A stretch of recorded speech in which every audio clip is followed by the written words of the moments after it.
Hey, Hal here again. Today is Sunday, July the 19th, FIFA World Cup 2026 final preview, the final exam, Spain system versus Argentina's soul. So when the world's most complete team meets the world's toughest competitor, the World Cup will crown more than a champion. It will reveal which philosophy of football stands tallest. For over a month, 48 nations have dreamed of lifting football's greatest trophy. Now only two remain, Spain and Argentina, Europe's reigning champions versus South America's defending world champions. Neither team reached this final by accident.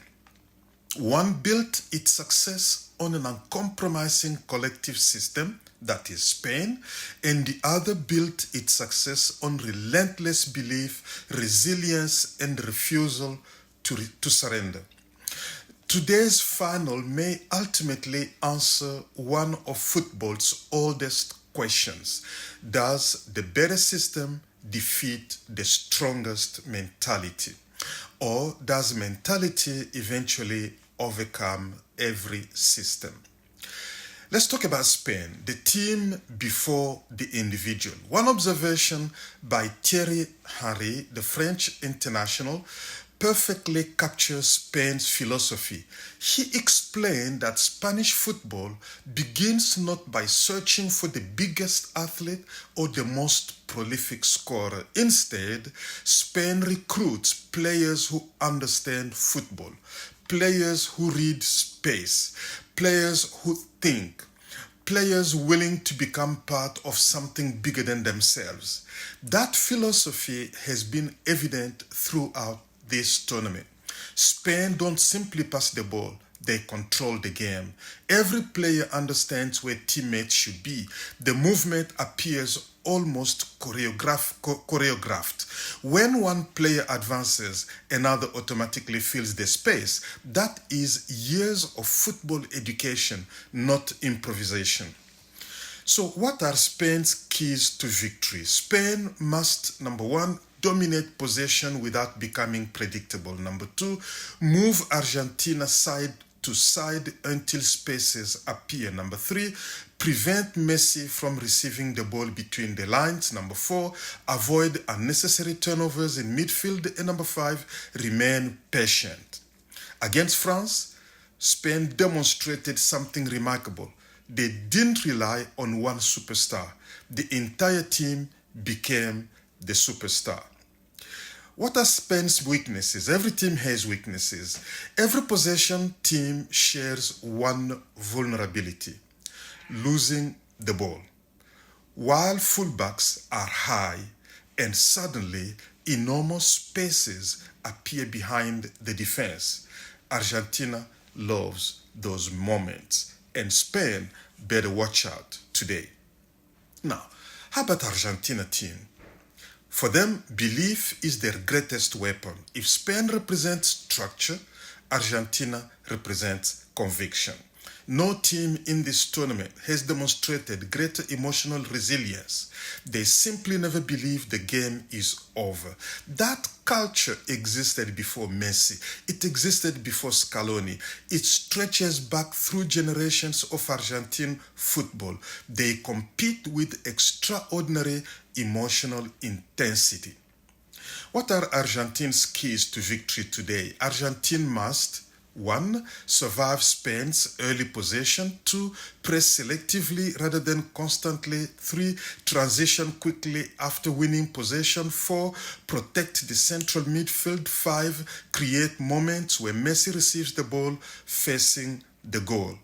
If Messi finds space, everything changes. Does Argentina has weaknesses? Of course. Spain will likely enjoy long spells of possession. If Argentina spends too much energy chasing the ball, fatigue becomes a factor during the final 30 minutes of the game. So against Spain, one lapse in concentration can be fatal. So is this final going to be won in midfield? Absolutely. Perhaps more than any other match in this tournament. Neither defense is likely to be overwhelmed repeatedly. The midfield battle will determine number 1, tempo, 2, possession, 3, transitions, 4, pressing, and 5, emotional control. The team that controls midfield probably will control the trophy. How about Messi's legacy? Let's talk about that. Another World Cup changes very little about Messi's greatness. He is already among football's immortals. But another World Cup trophy would strengthen an already extraordinary legacy. But what if Messi also wins the Golden Boot?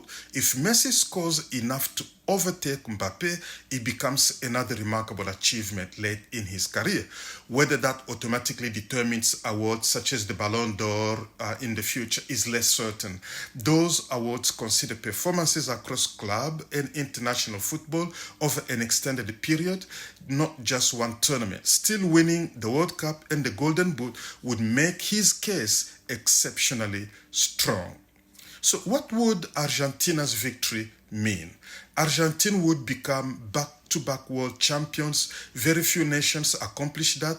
It would further cement this generation among Argentina's greatest, perhaps even alongside the 1978, the 1986, the 2022, and then now 2026. Okay, so what about Spain? What would victory mean for them? This could be even bigger. Spain have quietly rebuilt themselves. Many experts focused on France. Others focused on England.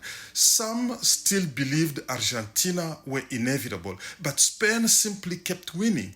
If Spain lifts the trophy, they confirm that their football philosophy continues producing champions, not through individual brilliance, but through collective intelligence. So why was France so hyped? France's squad looked extraordinary on paper, perhaps the deepest collection of individual talents in world football, but football isn't played on paper. Spain reminded everyone of something Johan Cruyff believed decades ago. The ball moves faster than any player can run.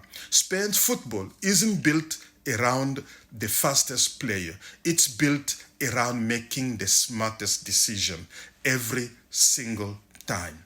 My prediction today, this is one of the hardest finals to predict. Argentina probably possesses greater tournament experience, unmatched emotional resilience, and Messi, but Spain probably possesses the better overall system, superior collective pressing, greater midfield control. If Spain scores first, their possession could become overwhelming. If Argentina scores first, the game becomes emotionally chaotic. So my prediction, I actually think it would be reasonable. A low-scoring final feels more likely than an open game. I'll offer this prediction: Spain 1-0 against Argentina. The decisive goal comes through patient, positional play rather than individual brilliance. But if Argentina scores first, I would immediately make them favorites. So, football, strategy, leadership, lessons learned. And perhaps the greatest lesson from this World Cup is this: France taught us that talent alone doesn't guarantee victory. England taught us that emotional recovery determines champions. Brazil taught us that rebuilding requires patience. Argentina teaches us that belief is a competitive advantage. And Spain teaches us that systems can outlast generations of players. Today, the world is about to discover which lesson lifts football's greatest trophy. Maybe coach adjustments will determine today's champion. Let's go.